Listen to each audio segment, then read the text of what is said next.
Le mystère dévoilé, l'identité suprême. Introduction. L'autorité de l'architecte. Bien-aimé peuple de la vérité, prêtez l'oreille de votre esprit et ouvrez les portes de votre intelligence. Il y a une question qui ne se contente pas de traverser les siècles, elle les déchire, elle les interpelle, elle les juge. C'est une interrogation fondamentale qui divise l'histoire humaine en deux ères distinctes. Il y a un avant lui et un après lui. Le calendrier de l'humanité lui-même a dû s'incliner pour pivoter autour de sa naissance. Cette question est celle que Jésus posa jadis sur les routes poussiéreuses de Césarée de Philippe et qu'il pose encore avec une insistance brûlante à cette génération. Qui est réellement l'homme de Galilée? Le monde, dans sa tentative désespérée et souvent arrogante de rationaliser le divin, veut le réduire à une taille qu'il peut maîtriser. Les philosophes veulent en faire un sage, un Socrate juif, un maître de morale. Les historiens séculiers le peignent comme un révolutionnaire social, un agitateur politique venu renverser l'ordre romain. Les religions, gênées par son éclat, tentent poliment de le classer comme un prophète majeur, un envoyé parmi d'autres. Mais mon esprit brûle d'une vérité qui ne supporte pas la diminution. Je refuse de mettre l'océan dans une tasse à café.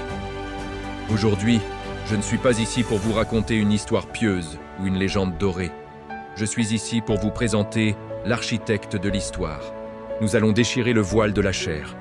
Nous allons traverser l'apparence de la sandale poussiéreuse et de la tunique sans couture pour contempler ce qui brûlait à l'intérieur, ce feu dévorant que l'humanité a peine à soutenir. La gloire incandescente de Dieu manifestée. Préparez vos cœurs, car nous ne restons pas dans la plaine des opinions humaines.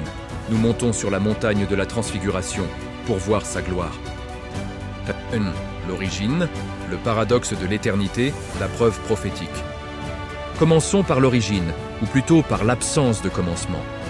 Si Jésus n'était qu'un homme, aussi grand soit-il, son histoire commencerait biologiquement à sa conception. Pour nous tous, la naissance est un départ à partir du néant. Mais l'Écriture brise cette logique humaine avec une violence prophétique. 7 siècles avant que le cri d'un nouveau-né ne résonne dans l'étable, le prophète Michée, 5.1, déchirait le temps en déclarant que celui qui naîtrait à Bethléem a des origines qui remontent aux temps anciens, au jour de l'éternité.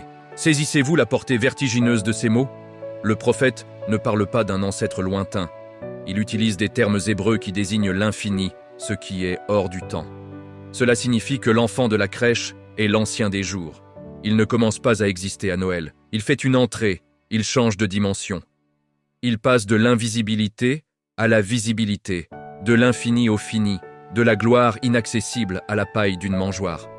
Regardez la cohérence divine qui traverse les âges. Ésaïe 7.14 nous annonce un signe impossible, un défi aux lois de la nature, une vierge concevra.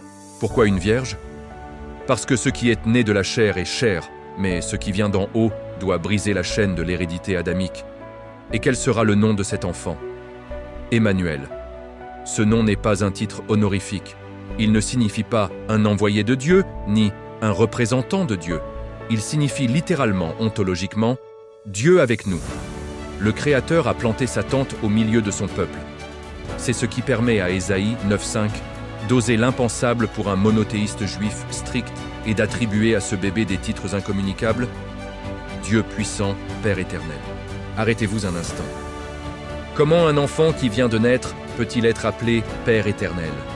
C'est un paradoxe absolu, une impossibilité logique, sauf si le Créateur a décidé de revêtir l'uniforme de la créature.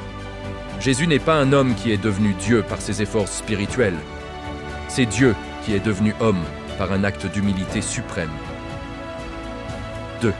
La souveraineté sur la matière, les miracles de création. Si les textes anciens ne vous suffisent pas, regardez ces actes. Ne les regardez pas comme de la magie ou des tours de passe-passe, mais comme des preuves de propriété juridique sur l'univers. Il y a une différence fondamentale.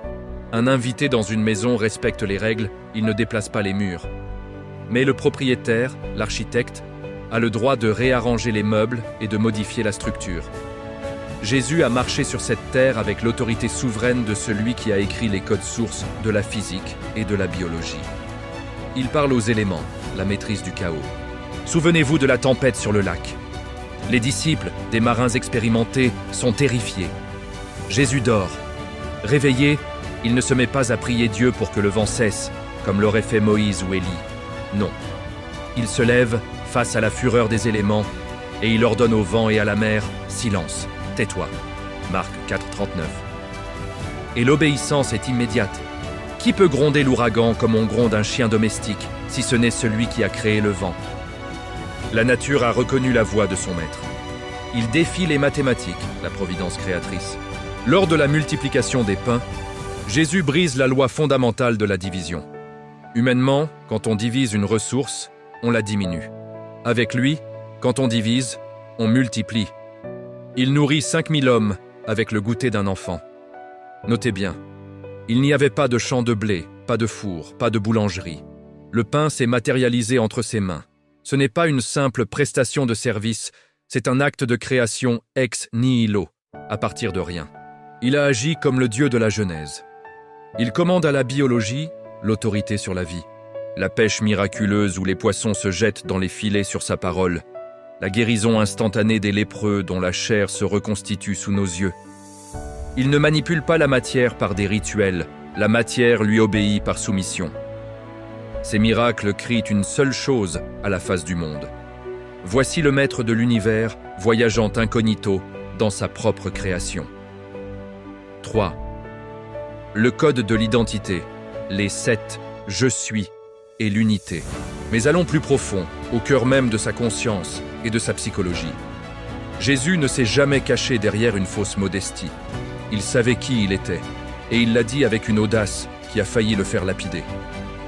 Dans Jean 8, 58, il lâche une bombe théologique face aux chefs religieux qui se vantèrent d'Abraham. En vérité, avant qu'Abraham fût, je suis. Remarquez la grammaire divine. Il n'a pas dit « j'étais » ou « j'existais ». Il utilise le présent éternel, le « ego eimi ». C'est le nom sacré, le tétragramme imprononçable, HWH, révélé à Moïse au buisson ardent. En s'attribuant ce nom, Jésus déclare qu'il est l'être auto-existant, celui qui ne dépend de personne. Il décline ensuite cette identité divine en 7 affirmations absolues, 7 piliers qui couvrent tous les besoins de l'âme humaine. Je suis le pain de vie. Non pas celui qui donne le pain, mais celui qui est la substance vitale. Je suis la lumière du monde. Pas un reflet, pas une lampe, mais le soleil de justice lui-même. Je suis la porte, l'accès exclusif et unique au salut. Je suis le bon berger, s'appropriant ainsi le psaume 23, « L'Éternel est mon berger ». Je suis la résurrection et la vie, le seul qui a vaincu la mort de l'intérieur. Je suis le chemin, la vérité et la vie, l'absolu total. Je suis le vrai cep, la source de toute fécondité spirituelle. Il ne laisse aucune place au doute, aucune zone grise sur son union avec le divin. Il martèle, le Père et moi, nous sommes une, Jean 10, 30. Pas d'accord, mais une, en essence. Celui qui m'a vu a vu le Père, Jean 14, 9. Il ne se présente pas comme un chemin vers Dieu, mais comme Dieu venu lui-même sur le chemin des hommes pour les chercher. 4. L'adoration et le trône, le privilège exclusif. Voici l'argument juridique, l'argument qui clôt le débat spirituel. Dans tout l'univers biblique, de la Genèse à l'Apocalypse, il y a une loi inviolable. L'adoration est réservée à Dieu seul. C'est la ligne rouge du monothéisme. Dieu est jaloux de sa gloire. Ésaïe 42, 8. Regardez l'apôtre Jean dans l'Apocalypse. Ébloui par la gloire d'un ange puissant, il tombe pour l'adorer. L'ange, terrifié, crie immédiatement « Garde-toi de le faire, je suis ton compagnon de service, adore Dieu ». Quand le centurion Corneille se prosterne devant l'apôtre Pierre, Pierre le relève brusquement. « Lève-toi, je suis un homme aussi ». Aucune créature, céleste ou terrestre, n'a le droit de recevoir l'adoration. Mais Jésus? Observez la scène. Quand Thomas, le sceptique, celui qui voulait des preuves tactiles, est vaincu par la grâce de la résurrection, il tombe à genoux. Il ne dit pas « mon maître » ou « mon prophète ». Il s'écrie « mon Seigneur et mon Dieu ». Jean 20, 28. C'est l'affirmation de divinité la plus forte possible. Et que fait Jésus? Le reprend-il? Déchire-t-il ses vêtements pour blasphème? Non. Il accepte l'adoration, il la valide. Il dit même « parce que tu m'as vu, tu as cru ». Pourquoi accepte-t-il ce qui est interdit aux anges?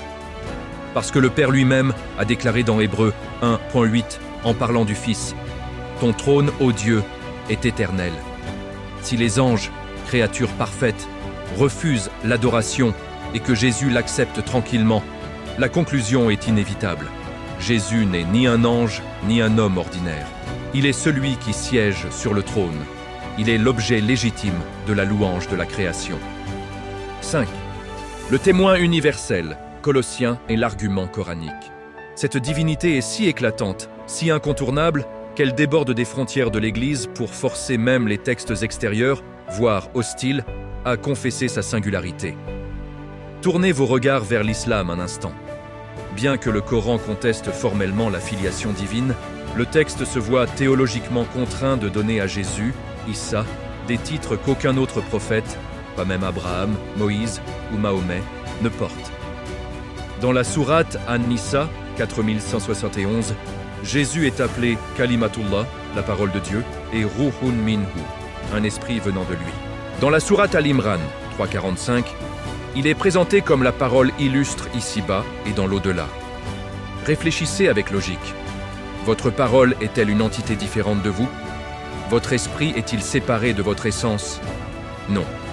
Votre parole est l'expression de votre intelligence, votre esprit est le souffle de votre vie. Dire que Jésus est la parole et l'esprit de Dieu, c'est admettre implicitement, même malgré soi, que son essence est divine et incréée.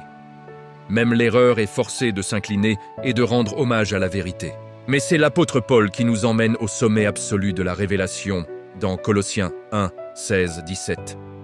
Il ne dit pas simplement que Jésus a aidé Dieu à créer. Il dit « Tout a été créé par lui et pour lui ». C'est une déclaration cosmique. Jésus est la cause efficiente et la cause finale de l'univers. Plus encore, il est avant toute chose et toutes choses subsistent en lui. C'est une affirmation de physique spirituelle. C'est lui qui maintient la cohésion de l'atome. C'est sa volonté qui empêche le chaos de reprendre ses droits. Si Jésus retirait sa parole puissante, ne serait-ce qu'une microseconde, l'univers entier se désintégrerait dans le néant. Il n'est pas juste le sauveur de votre âme, il est le ciment de la réalité. Appel apostolique, la décision ultime. Alors, peuple de Dieu, hommes et femmes en quête d'absolu, devant la précision vertigineuse de la prophétie de Michée, devant la puissance souveraine qui calme la tempête et multiplie le pain, devant les « Je suis » éternels qui résonnent comme le tonnerre, devant le trône d'adoration où les anges se voilent la face. Nous ne sommes plus devant une simple option religieuse. Nous ne sommes pas devant un choix culturel. Nous sommes face au Dieu incarné. Mon ministère proclame « Jésus-Christ est Dieu », car c'est la pierre angulaire de l'univers, le pivot de l'éternité. Si cela est vrai, et l'Esprit rend témoignage que c'est la vérité, vous ne pouvez pas juste l'aimer bien ou le respecter de loin. Vous devez capituler, vous devez l'adorer. Un prophète peut vous montrer la porte, mais Jésus est la porte. Un prophète peut enseigner la vérité, mais Jésus est la vérité. Un sage peut vous parler de la vie, mais Jésus est la vie. Je vous invite maintenant, avec la gravité de l'éternité, à faire ce que Thomas a fait. Cessez d'analyser avec votre intellect limité. Laissez tomber vos armes, tombez à genoux. Adorez votre Créateur qui a pris un visage humain pour que vous puissiez le voir sans mourir, et qui a pris la croix pour que vous puissiez être sauvés. Confessez-le maintenant, car il est écrit de manière irrévocable. Tout genou fléchira et toute langue confessera que Jésus-Christ est Seigneur, à la gloire de Dieu le Père. Philippiens 2, 11. Faites-le maintenant par amour et par choix, avant de devoir le faire un jour par obligation face à sa gloire terrifiante. Jésus-Christ est Dieu, il est votre Dieu. Recevez-le dès aujourd'hui.